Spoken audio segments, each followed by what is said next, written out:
अगले साल लोकसभा चुनाव और झारखंड विधानसभा का चुनाव होना है। 6 महीने के अंतराल में दोनों चुनाव होंगे।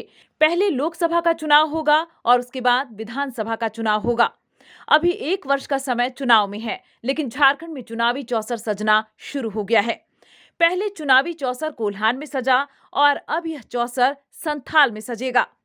फरवरी महीने के पहले सप्ताह में मुख्यमंत्री हेमंत सोरेन 2 फरवरी को 24 के चौसर की चाल चलेंगे और उसके 2 दिन बाद यानी 4 फरवरी को भाजपा के चाणक्य और देश के गृह मंत्री हेमंत की चाल पर पासा फेंकेंगे। झारखंड में खेला शुरू है। शह मात का खेल जारी है। कोल्हान से शुरू हुआ यह खेल संथाल में गुल खिलाने को तैयार है। दरअसल भाजपा और झामुमो दोनों की नजर मिशन 2024 के लिए संथाल और कोल्हान पर है। भाजपा पिछले लोकसभा चुनाव में जिन 2 सीटों पर हारी थी, उसमें एक सीट कोल्हान का है तो दूसरा संथाल का। वहीं महागठबंधन की बात की जाए तो लोकसभा में उसे मात्र 2 सीटों पर ही संतोष करना पड़ा था। स्थिति यह थी कि झामुमो के सबसे बड़े नेता और झामुमो सुप्रीमो शिबू सोरेन को भी पिछले लोकसभा चुनाव में हार का सामना करना पड़ा था।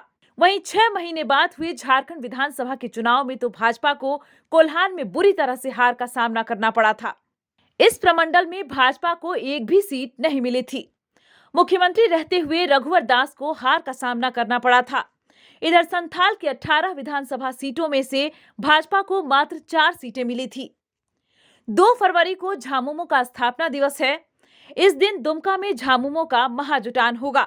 बताया जा रहा है कि 2 लाख से ज्यादा कार्यकर्ताओं का संगम इस महाजुटान में होने जा रहा है।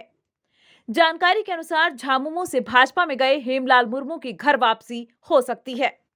यह भी जानकारी मिल रही है कि मधुपुर से भाजपा के एक बड़े नेता भी अपने सैकड़ों समर्थकों के साथ झामुमो का दामन थामने वाले हैं। इसके अलावा साहिबगंज, दुमका, पाकुड़, देवघर से भी कई भाजपा नेता झामुमो की सदस्यता लेने की जुगत में हैं। वरिष्ठ झामुमो नेता और गुरुजी के सबसे करीबी स्टीफन मरांडी ने कहा कि इस बार का स्थापना दिवस ऐतिहासिक होगा। कहा कि यह कई मायने में ऐतिहासिक होने जा रहा है। उन्होंने कहा कि संथाल में भाजपा का कोई नेता नहीं है। जिन 1-2 नेताओं पर भाजपा यहां दंभ भरती है, वह भी हमारे संपर्क में है। कहा कि झामुमो ने तय कर लिया है कि भाजपा को उसी की चाल में जवाब देना है। एक सवाल के जवाब में उन्होंने कहा कि संथाल में अमित शाह आए या उनसे भी बड़े भाजपा के नेता, यहां उनका कुछ भी नहीं चलने वाला है। संथाल की जनता गुरुजी और झामुमो के प्रति समर्पित है। कहा कि हेमंत सरकार के विकास कार्यों से भाजपा बौखला गई है। भाजपा के चाणक्य और देश के गृह मंत्री अमित शाह 4 फरवरी को संथाल में गरजेंगे। 24 के चौसर पर मुख्यमंत्री हेमंत सोरेन की चाल का जवाब अमित शाह देंगे। भाजपा सांसद निशिकांत दुबे ने ट्वीट कर यह जानकारी दी है कि देश के गृह मंत्री अमित शाह 4 फरवरी को संथाल परगना को एक बड़ी सौगात इफ्को खाद कारखाना का शिलान्यास करेंगे। साथ ही वह बाबा बैद्यनाथ का दर्शन भी करेंगे।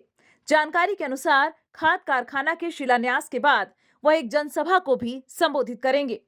भाजपा सूत्रों से मिली जानकारी के अनुसार अमित शाह के सामने झामुमो और कांग्रेस के कई नेता भाजपा का दामन भी थाम सकते हैं। न्यूज विंग के लिए रांची से ज्ञान रंजन की रिपोर्ट। इस नए साल में भी हमारा साथ होगा, दिलों में वही विश्वास होगा, है हमारा वादा, अब बनाए इंडिया को मजबूत ज्यादा।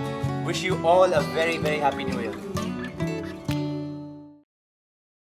Delhi public school admission going on nursery to class 11। CCTV से लैस क्लासरूम, अत्याधुनिक लाइब्रेरी और लैब की व्यवस्था। योग्य शिक्षक, म्यूजिक टीचर संवारेंगे आपके बच्चों का भविष्य।